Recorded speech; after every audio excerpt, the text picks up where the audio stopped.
झमाझम।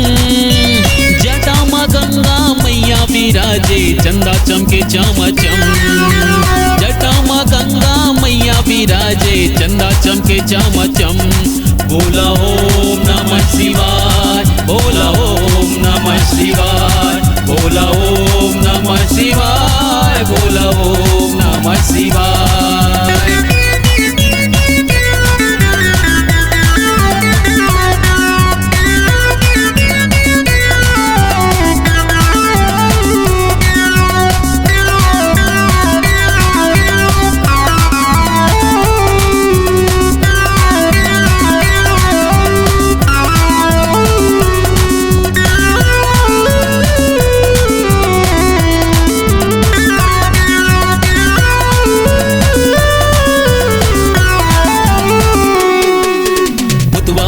वाला संग माना चाहे,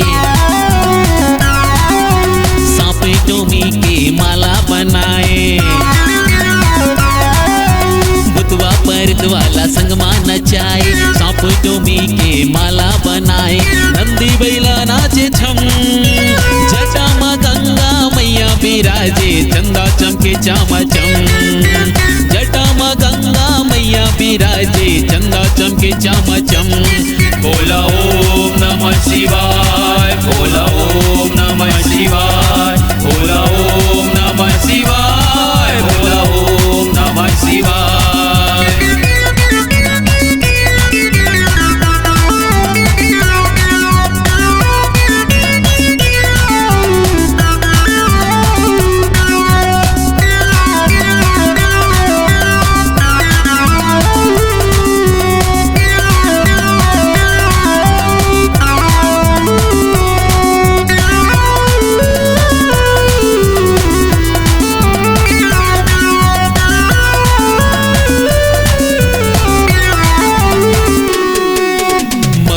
सानी संग बैठक रमाए।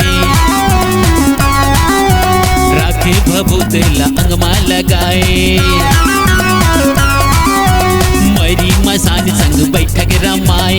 राखे भभूतला अंगमा लगाए। डमरू बजाए डमडम।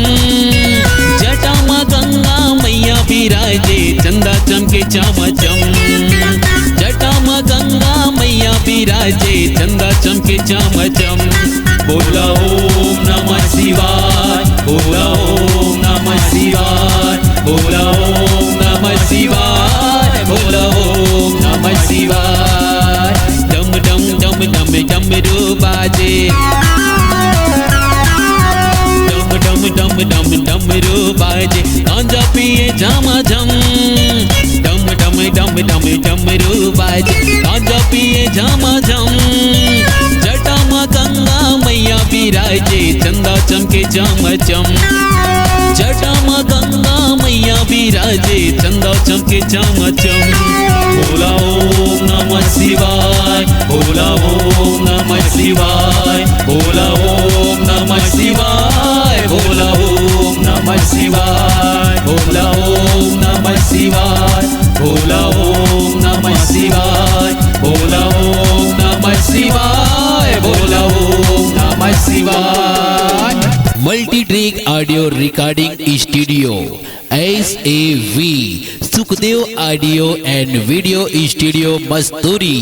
संपर्क करें 7999248535।